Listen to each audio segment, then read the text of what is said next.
Boa tarde, meu nome é Eduardo Guerreiro Brito Losso, sou professor de Teoria Literária do Programa de Pós-Graduação em Ciência da Literatura. Estamos falando dos autores, dos poetas antecedentes do simbolismo. Muito especial aqui, estávamos tratando de Verlaine, e eu só queria dizer mais uma coisa sobre o Verlaine, que é, o, o Álvaro Gomes ele diz que o Verlaine seria a vertente mais pura do simbolismo, né? Certamente os poemas dele são os mais cristalinos, né? Os mais bem arrumados, ao mesmo tempo a estética da sugestão e do aspecto vago ela não diminui um certo entendimento do leitor, não um entendimento de sentido, mas o leitor ele se embala pela musicalidade suave do Verlaine, né? Então o Verlaine ele tem essa qualidade assim de ser um escritor simbolista atraente, de fato bastante atraente aos leitores. E isso, na época, ele era visto como uma figura. Na época, não se tinha a impressão que hoje tem de uma leitura suave. Na época, era uma leitura difícil. Isso é próprio, né, do espírito da época. Na época, os leitores estavam acostumados com coisas certamente menos estranhas, né? Mas de qualquer maneira, o Verlaine ele demorou, assim, ele só teve o seu reconhecimento no momento do surgimento do decadentismo, né, em diante.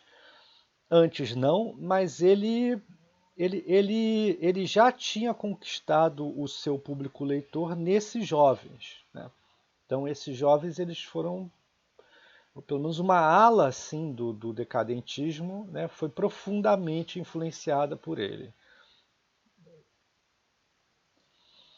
Agora vamos passar para o Mallarmé. Não quero ficar falando também muito de. Eu falei que eu não ia falar de Baudelaire, acabei falando bastante, mas no caso do Mallarmé, de fato eu não quero falar muito. Eu só quero ficar nesse poema em prosa dele, que toca em nossas questões diretamente, porque o próprio nome é definitivo para a gente, né? O nome do poema de prosa se chama O Demônio da Analogia, de 1874. A tradução é de José Lino Grünewald, né? E para não estender também, não vou mostrar o original. E como tudo de Mallarmé, eu também não vou mostrar o Poema em Prosa inteiro, também iria estender. Então eu mostrei só as partes que eu achei mais interessantes. Como tudo de Mallarmé, esse é um,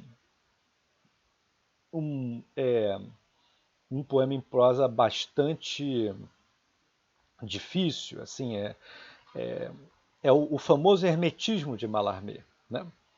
Que muitos depois vão negar, né? Se eu não me engano, acho que é o Rancière que vai, o Jacques Rancière que vai negar o caráter hermético de Mallarmé, baseado em X critérios. Então tem gente que vai chamar Mallarmé de hermético assim por uma espécie de impulso, lê, não entende bulhufas, é hermético. E aí tem outros, né, que vão começar a dizer que não.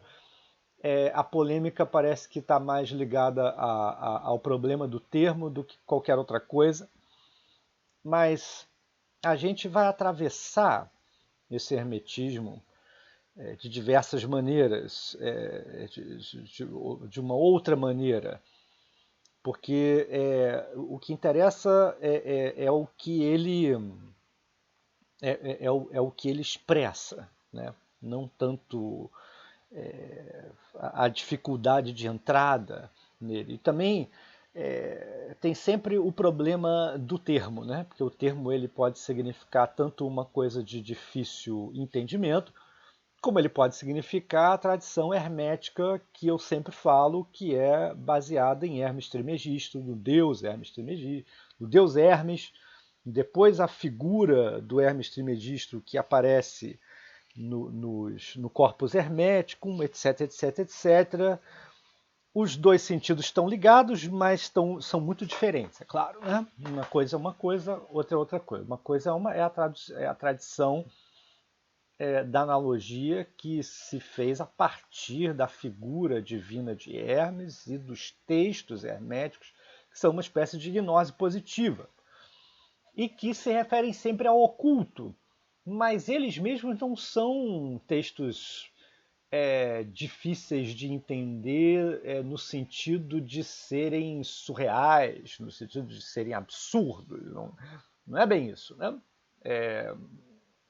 Eles propõem uma cosmologia, eles propõem uma origem do mundo, uma cosmogonia, esse tipo de coisa. Isso é difícil de entender porque sistemas teo, teosóficos são difíceis de entender por determinados motivos, porque sistemas são difíceis de entender. Não porque o texto é absurdo em si. Né? A mesma coisa vale para os textos do renascentismo, da filosofia renascentista. É a mesma coisa. Eles, a princípio, eles não queriam escrever uma coisa absurda. Né? Hildegard de Bingen escreve de uma maneira bem mais absurda do que Agripa e Giordano Bruno e Paracelso e etc. Né? Eles são filósofos, eles querem ser escritos, lidos para serem entendidos na sua proposta, né? De ideia. Né? Mas, ao mesmo tempo, os sistemas eles são intrincados, as analogias elas são estranhas, as correspondências elas correspondem a coisas distantes. Então é claro que existe um fator de dificuldade também. Né? E esse fator de dificuldade, ele era uma espécie de xingamento, ele sempre foi uma espécie de xingamento. Né? Quer dizer, se você quer dizer que uma pessoa não escreve bem, você fala, você escreve, se você não escreve, claro. Né? E aí isso significa que você escreve mal. Né? Bem, o fato é que eu ainda vou tratar, não aqui, mas no momento mais da história do simbolismo, vou falar melhor como que ocorre assim o reconhecimento e uma espécie de triunfo de Mallarmé dentro do meio simbolista, né? Dentro da fase simbólica assim, da própria consciência que o simbolismo tem de si mesmo. E é muito interessante pensar que um escritor, que de fato é difícil, ninguém vai dizer que é fácil, sinceramente. Né? Um escritor difícil, um escritor que não está interessado no grande público, né? Como que esse escritor ele se torna assim a figura principal de toda uma juventude? Como que isso é possível? Né? Isso é uma questão interessante. Né? É uma questão muito mais interessante do que a genialidade de Mallarmé, a meu ver. Né? Então vamos lá, vamos ao texto. Palavras ignotas cantaram em seus lábios restos malditos de uma frase absurda? Vou repetir, porque como já começa estranho demais, né, vou acostumar um pouco os ouvidos dos nossos ouvintes. Palavras ignotas cantaram em seus lábios restos malditos de uma frase absurda? Fatigado, resolvi deixar as palavras de triste espécie errarem à vontade por minha boca, e eu seguia murmurando com entonação suscetível de condolência. A penúltima está morta. Ela está morta, bem morta. a desesperada penúltima, crendo assim satisfazer a inquietude, e não sem a secreta esperança de sepultá-la na amplificação da salmodia, quando, assombro, por magia facilmente dedutível e vibrátil, senti que tinha minha mão refletida por uma vidraça de loja, lá trazendo o gesto de uma carícia que desce sobre alguma coisa a própria voz. A primeira, que indubitavelmente havia sido a única. Vamos tentar falar alguma coisa sobre isso. As palavras elas já são ignotas, né? Como é muito típico de Mallarmé, tudo que ele escreve é metalinguístico, né? Ele tem um altíssimo grau de autorreflexividade linguística. Ele é a grande figura que escreve assim e que produz essa reflexividade da linguagem poética sobre si mesma, né? Então, nesse sentido, ele dá uma chave mais evidente, né? Essas palavras elas são obscuras, tá, leitor? Ele já está dizendo isso. Palavras ignotas cantaram em seus lábios, seus de quem, né? Eu estou aqui retirando do texto, né? A princípio seria do próprio escritor. Esse texto essa poema em prosa ele tem uma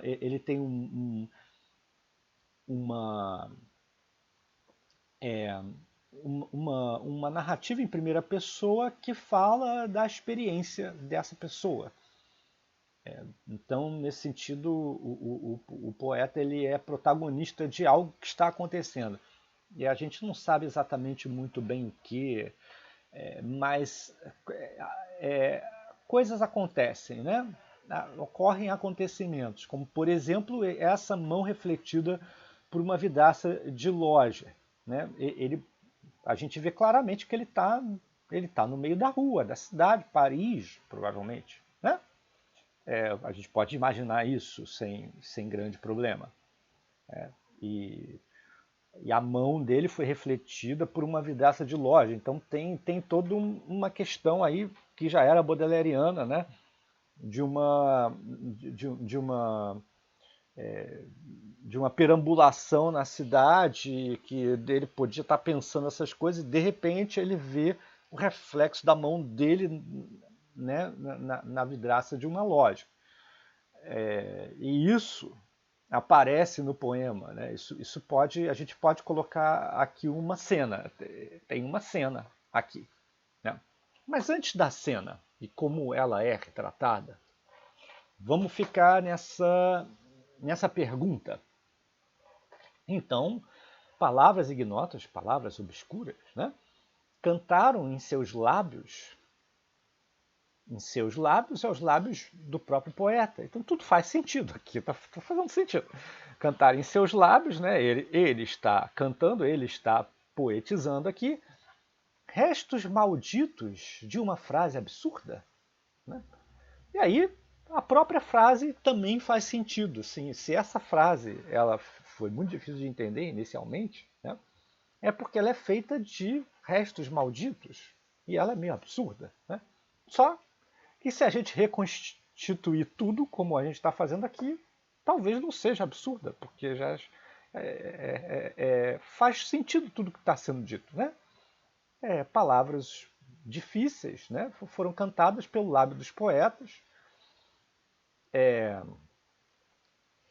E essas palavras cantaram em seus lábios restos malditos de uma frase absurda. Restos malditos, aí tem né, esse tópico aí da maldição, que vai se repetir ao longo do poema em prosa como um fator de terror, de medo, alguma coisa que é inexplicável, é sobrenatural e por isso causa algum tipo de temor, né?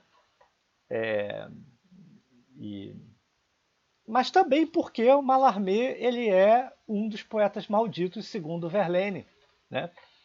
e decadente.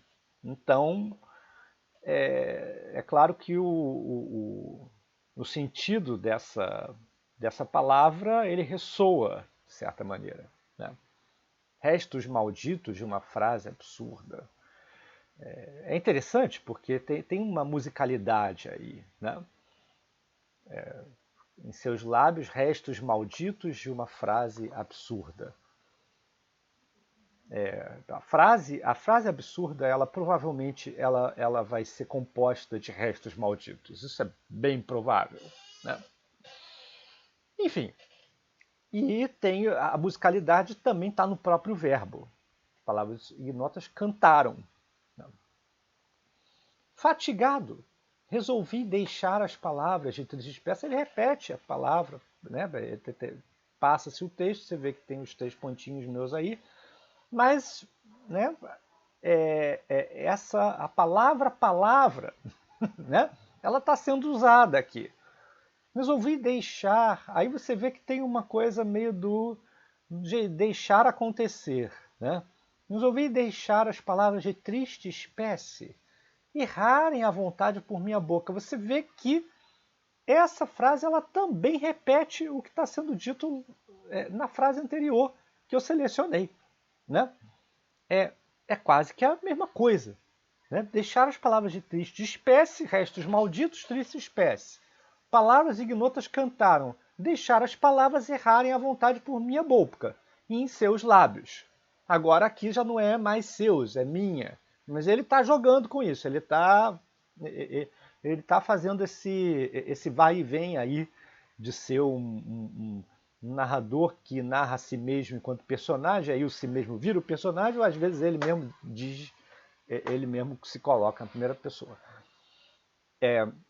Errarem à vontade por minha boca, e eu seguia murmurando com entonação suscetível de condolência. A penúltima está morta. Ela está morta, bem morta. A desesperada penúltima. Crendo assim, vai. Na verdade, eu preciso dizer aqui que essa primeira pergunta aqui é o início do poema em prosa, e aí ele vai fazendo toda uma espécie de uma especulação em torno da frase, enfim, uma especulação que toca em questões linguísticas, em que ele vai dizer que a penultième, a palavra em francês penúltima, né, ela tem o acento da sílaba na penúltima sílaba, penultième.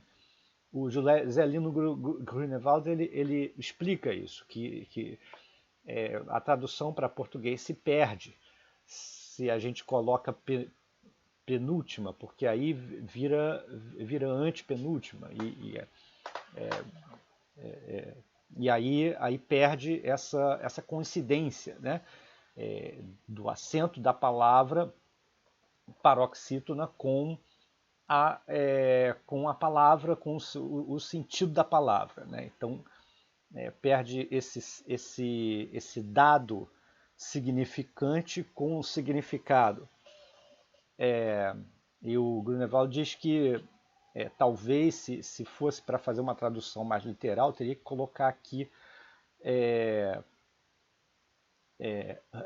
justamente a palavra antepenúltima, porque aí ocorreria de fato essa coincidência, mas ele acha que isso seria uma traição muito grande ao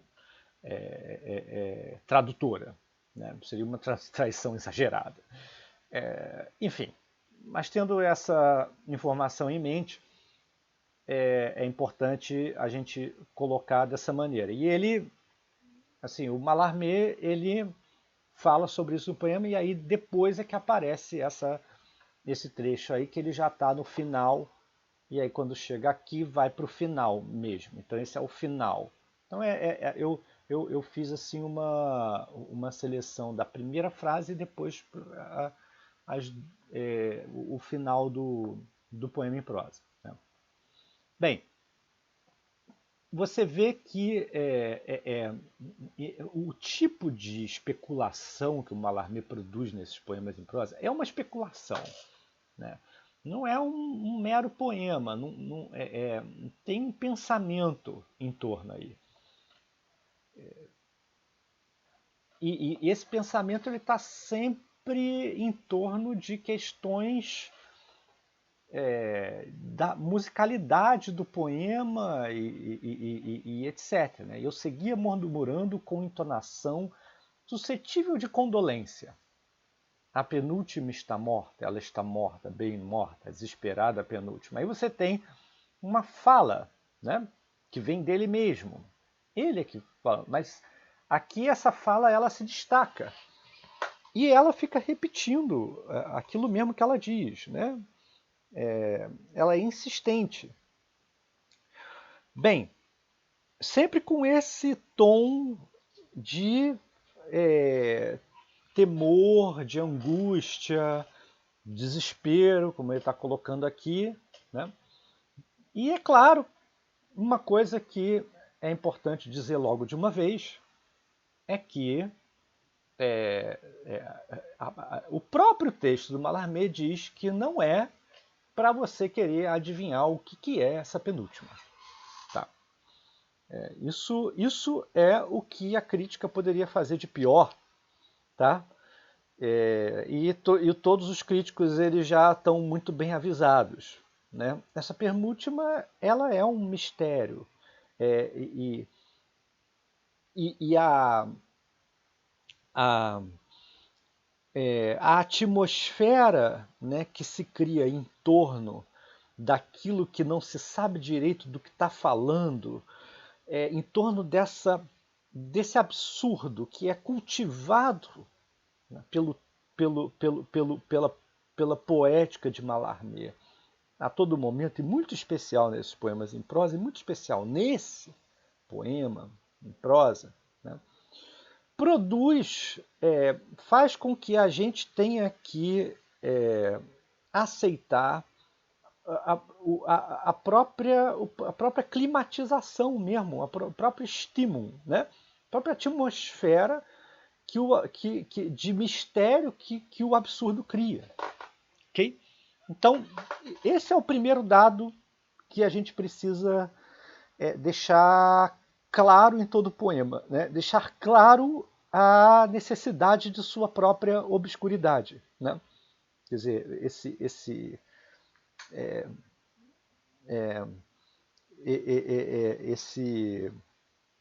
espaço misterioso ele precisa ser respeitado e sentido.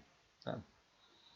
Bem, e a palavra penúltima é o núcleo disso tudo.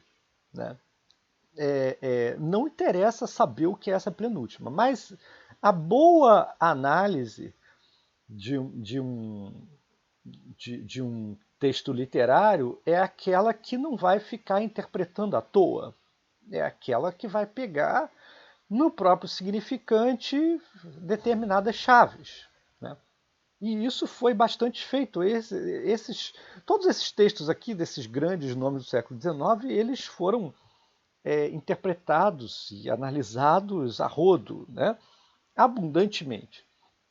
Eu não tenho pretensão nenhuma de fazer aqui alguma coisa especial. Eu tenho as leituras de algumas dessas análises e o que interessa aqui é ele como representante, né, do simbolismo. Tá? Então, na verdade, essa aura de absurdo, podemos chamar assim, né, que é bem decadente, eu vou explicar isso logo adiante, ela se dá para criar um clima de mistério. O que interessa é esse clima de mistério. Né? E essa palavra, agora, o clima de mistério está relacionado a elementos musicais, elementos rítmicos, que ele está pensando sobre isso enquanto ele está falando. Então, essa especulação abstrusa, né, do que ele está dizendo, ela sempre tem a ver com o próprio significante, por um lado, pelo menos. Né? Então ele não sai desse significante, ele não cria mistério por criar, ele está em torno disso, né? Querendo assim satisfazer, aí vamos lá. Continuando, ele coloca essa fala, né? Essa fala estranha que ela é bem dramática, né? Ela pode ser dita numa peça de teatro, né? Penúltima está morta. Ela está morta, bem morta, a desesperada penúltima, né? Querendo assim satisfazer a inquietude. E aí, quando ele fala isso, né, parece que, embora a entonação da fala, ele está descrevendo como que ele está falando, né? Murmurando, ele está murmurando com entonação suscetível de condolência, né? Poderíamos ter pena dessa pessoa que diz isso, né? Crendo assim, que quem está crendo provavelmente é esse personagem mesmo, né? Crendo assim satisfazer a inquietude e não sem a secreta esperança, quer dizer, tudo nisso, apesar desse clima de temor, né, de desespero, há um desejo aqui de sair da inquietude e tem uma secreta esperança de sepultá-la, né, na amplificação da salmodia. Salmodia, eu imagino que seja que ele fica repetindo: a penúltima está morta, a penúltima está morta, ela está morta, né? Então é quase como uma espécie de uma oração que ele está fazendo aqui, né? Ele repete para se ver livre desse elemento aterrorizante, né? Isso a gente explica muito bem com a questão do ritual do sacrifício, com a questão do trauma, com, né, a lógica do trauma. Isso está perfeitamente explicado por Freud e depois por Christoph Türk e etc. E tal. Né, secreto pode sepultá-la na amplificação da salmodia. Quando? Aí, isso é muito típico de Mallarmé, especialmente nesse poema, que ele vai fazer nisso e essa parte, e depois na parte seguinte que a gente vai ler, né, que ele entra com alguma coisa que introduz um elemento súbito, né? A pessoa está fazendo isso, estava repetindo isso e de repente acontece alguma coisa. Então tem algum estalo que aparece. Quando assombro, por magia facilmente dedutível e vibrátil, senti, né? E aí, né, tem uma explicação antes, sempre tem uma explicação antes, né? Por magia facilmente dedutível e vibrátil, quer dizer, como se de repente, né, isso daí acontecesse de uma maneira mágica, né? Isso lembra muito surrealismo. Já vou dizendo logo, né? Mallarmé parece não ter muita coisa a ver com surrealismo, talvez isso seja falso, porque e temos um elemento aqui de acaso objetivo, claro aqui, né? Pensado em termos de magia, tá? Ainda que elas talvez sejam um pouquinho é, diminuída aqui no seu elemento fantástico, né? Por ser facilmente dedutível e vibrátil. Vibrátil, é engraçado essa palavra está aqui. É como se fosse realmente uma magia do verbo, uma magia que se dá nesse lugar, né, da fala, da melodia, do ritmo, né? Então, quando assombro, e aí é engraçado porque aparece um assombro, porque ele está amedrontado, e aí a própria palavra aparece, né, para descrever esse acontecimento, né? Senti, e aí, né, ele não está descrevendo, ele vai descrever o que se pode ver, mas ele diz que sente, não que vê. Senti, isso é curioso aqui, senti que tinha minha mão refletida por uma vidraça de loja. Como se, né, ele sentiu o reflexo, ele não viu, né? Tem um elemento meio inconsciente da própria reflexão. Essa reflexão ela não é consciente, ela tem algo de inconsciente, né? pensamento latente que reflete, vamos pensar assim. Né? Lá fazendo, aí lá no reflexo, fazendo o gesto de uma carícia que desce sobre alguma coisa. E que coisa seria essa? Nós podemos perguntar, talvez ele responda isso. A própria voz. Essa mão, ela acaricia a própria voz. Quer dizer, toda essa reflexividade, né, da linguagem, aqui no momento, né, incidindo nessa categoria da voz. Aí, entre parênteses, ainda tem mais um complemento, um comentário, esses comentários irônicos e é a ironia do absurdo, né? É uma ironia inteligente e, ao mesmo tempo, que não quer ser inteligível. Né? Essa é a ironia do absurdo. A própria voz, a primeira que indubitavelmente havia sido a única. Esse o verbo aqui é que tem muito a dizer. Né? A própria voz, a primeira que indubitavelmente havia sido a única. Havia sido. Né? Ela havia sido a única.